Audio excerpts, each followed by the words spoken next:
very good evening and a warm welcome to the Business Roundup on our television. Let's look at the key developments in the business arena for the gone week, and before that, let's look at the top stories for today. Government announces that fuel prices won't change for a period of 1 year despite global price fluctuations. Central Bank warns financial institutions not to engage in speculative actions that could hamper the equilibrium of the financial market. Financial assistance from Asian Development Bank and China Development Bank to Sri Lanka to battle with COVID-19. News in detail. Co-Cabinet spokesman Minister Dr. Bandula Gunawardena stresses that the Cabinet approval was given to build a 200 billion rupee fuel price stability fund. Addressing the weekly Cabinet media briefing last Thursday at the Department of Government Information, Minister Gunawardena highlighted that oil prices will be kept fixed for a period of 1 year, irrespective of the price fluctuations at the world oil market. Accordingly, the Cabinet approval was given to revive the socio-economic activities of the country, which are severely battered by the novel coronavirus. The Cabinet has thus given the nod to pay off arrears in several key sectors incurred during the previous government. Minister Bandula Gunawardena highlighted that the Parliament was dissolved on 2nd March 2020, and by that time the Appropriation Act had not been tabled in the Parliament for the year 2020. Thus, the government had to see for other precautions and remedies since no approval was given from the opposition for the bill tabled by the government for required financing due to insufficient provisions available for procurement of medicine applicable to the year 2019 and settling bills pertaining to various constructions and above all conducting the general election this year by the supplementary budget approved by then. Therefore, by virtue of the powers vested in the President Gotabaya Rajapaksa from the Constitution of the country, the provisions to furnish the required supplies has been empowered by now, and the Treasury has taken the measurements accordingly. Thus, the Treasury is asked to release 10 billion rupees for settling the arrears in medicine sector. Furthermore, 500 million rupees are allocated for corona eradication activities, while 3 billion rupees are given for settling the procurement bills of fertilizer. Meanwhile, 5 billion rupees are allocated for settling bills of small and medium-scale construction contractors, and 46 billion rupees are given for the interest applicable for the senior citizens' deposits that had not been paid for 2 years. It is also noteworthy to mention that 8 billion rupees are approved for the general election 2020. Gunawardena clarified that this package is obligatory to avoid any shortage of supplies and services at this crucial moment facing over the COVID-19 pandemic. Accordingly, under this package, the government has also paid attention to direct the benefits of the current reduction in the global crude oil prices to the public, taking the opinions of the experts into consideration. Thus, the government has decided to impose an import tax so that a profit margin can be acquired by the government when importing crude oil. Establishment of a petroleum stabilization fund utilizing the savings from the price reduction of fuel in the international market while collecting an amount of 200 billion rupees within a period of 6 months under the said fund is another key decision. Furthermore, it was agreed to provide 50 billion rupees to the Ceylon Electricity Board from the aforementioned fund so that a deduction can be made from the amount of payables to the Ceylon Petroleum Corporation by the Ceylon Electricity Board. Moreover, Minister added that no changes will be made in the oil prices for a period of 1 year despite price fluctuation in the global demand.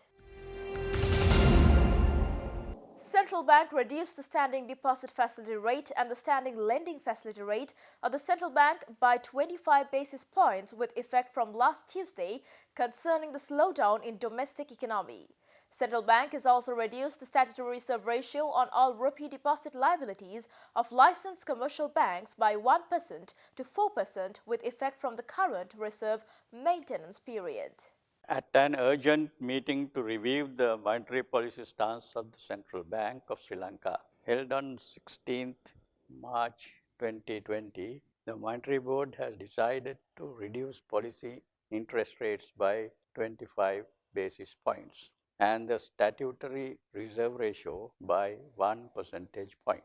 This decision was taken as a proactive measure to urgently support economic activity with the rapid global spread of the COVID-19 pandemic and its possible further spread in Sri Lanka. The Sri Lankan economy has begun to turn around as a result of fiscal and monetary stimulus and the return of business confidence after the presidential election following an extended period of subdued growth.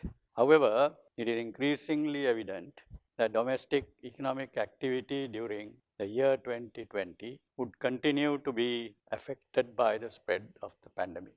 The action taken by the Monetary Board yesterday will complement the measures that are already in place to revive economic activity.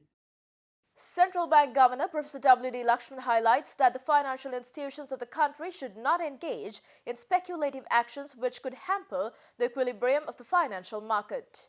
Governor also said that CBSL is having discussions with the government to ensure coordinated fiscal and monetary policy responses to alleviate the negative economic impact of COVID-19. It is good for financial institutions to keep in mind that the revival of business activity in the country is to their own self-interest.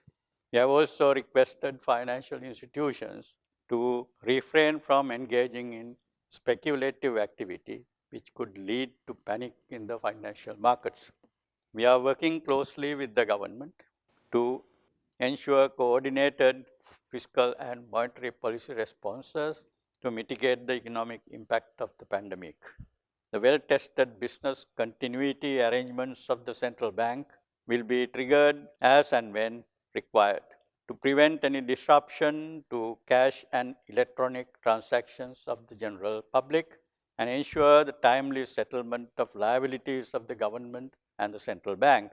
We are closely monitoring global and domestic market developments, and further measures will be taken as necessary to mitigate the economic impact of the pandemic. Stay tuned for more news right after this commercial break.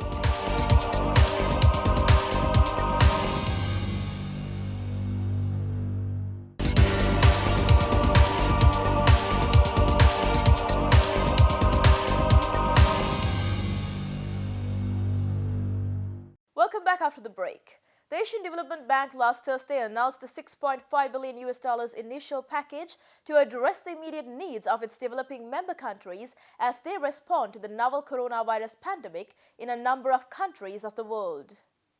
ADB President Masatsugu Asakawa told the media that the pandemic has become a major global crisis and it requires not only forceful action at national, regional level, but also at global levels. He also said they are formulating an aggressive set of actions to combat the pandemic to protect the poor, the vulnerable, and wider populations across the region and to ensure economies will rebound as swiftly as possible. ADB President Asakawa said accordingly the ADB will deploy a rescue package of $6.5 billion to meet the immediate needs of its members in the developing member countries. The initial package includes approximately $3.6 billion in sovereign operations for a range of responses to the health and economic consequences of the pandemic and $1.6 billion in non-sovereign operations for micro, small and medium-sized enterprises, domestic and regional trade and firms directly impacted. ADB will also mobilize about $1 billion in concessional resources through reallocations from ongoing projects and assessing possible needs for contingencies. ADB will make available $40 million in technical assistance and quick disbursing grants. Meanwhile, China Development Bank and Sri Lanka's Ministry of Finance signed a $500 million loan agreement amidst the COVID-19 pandemic. Treasury Secretary S.R. Artigala and China Development Bank Deputy Director Wang Wei signed the agreement in presence of Prime Minister Mahinda Rajapaksa, Acting Ambassador of China Hu Wei, and China Development Bank Deputy Governor Ma Xin. The loan would be given to Sri Lanka with a maturity period of 10 years and a 3-year grace period along with concessionary interest rates. Property Guru Asia Property Awards Managing Director Jules K emphasizes that Sri Lanka remains as one of the key important markets in South Asian region in terms of property development. He made these observations at the launch of the 4th Property Guru Asia Property Awards Sri Lanka event in Colombo recently. The 4th annual Property Guru Asia Property Awards in Sri Lanka marks the return of Asia's Real Estate Awards program to the island nation, which is in the process of rebuilding after the Easter Sunday attack last year. A black tie gala dinner and award ceremony celebrating the best properties and developers in and around the nation will take place on the 17th July at the Shangri-La Hotel in Colombo.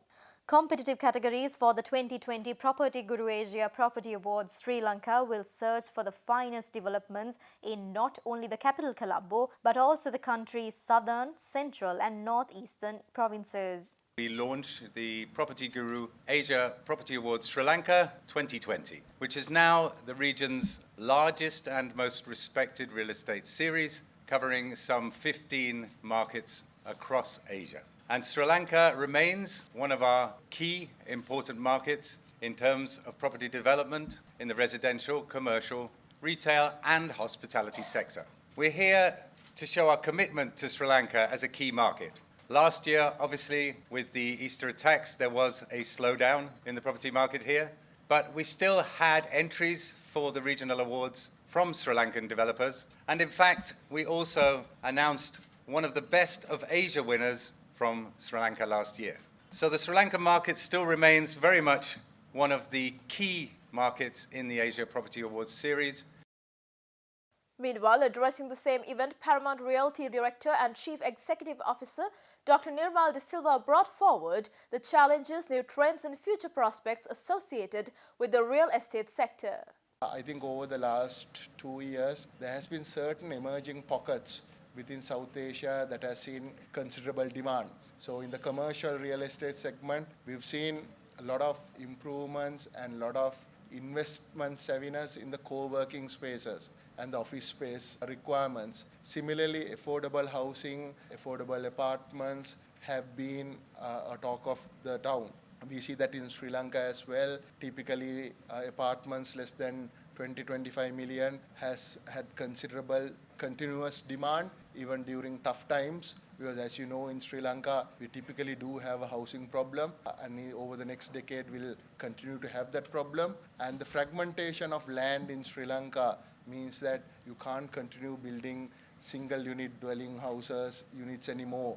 So do we need luxury apartments? Do we need affordable apartments? It's a debate that we can have on a different day, but definitely we do have this housing issue that requires some type of policy direction, and from a developer perspective, a significant focus as well. And then, just like most of the emerging markets, waterfront properties have seen definitely high traction. Wherever there is water, it tends to sell at a higher price than market.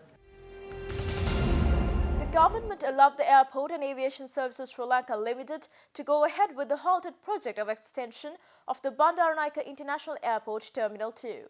The Memorandum of Understanding over the project was signed between Sri Lanka and Japan last week. Airport and Aviation Services Sri Lanka Limited Chairman Major General G.A. Chandrasiri said that AASL marked another significant milestone with the signing of a contract for the second passenger terminal at the country's main international gateway at the BIA last week. Work on the project, comprising a new multi-level terminal building, Pier Number 2 and Pier Number 3 with a linked concourse, a new parking apron and taxiways, elevated access roads, multi-story car park and public utilities will be undertaken by the Taisei Corporation of Japan. The new state-of-the-art passenger terminal will have the capacity to handle 9 million passengers. Work on the project would commence in 3 months and would be ready by 2023. The cost of the project, comprising construction cost of Package A and Package B, contingencies and consultancy services funded by the Japan International Cooperation Agency, is $550 million. The proposed terminal at the BIA will create a world-class image and standards of excellence for international airport architecture. The design of the terminal building reflects rich culture and heritage of Sri Lanka, which would create a memorable experience for visitors to the airport. The Green Initiative would be one of the key components of the new terminal. When flying into the BIA, the first glimpse of the airport would be a green roof. New baggage terminals will be introduced and a host of duty shops too would be opened, making BIA on par with other major airports such as Dubai and Singapore. And that's all news for today. See you on Monday with State of Business. Until then, take care. Good night.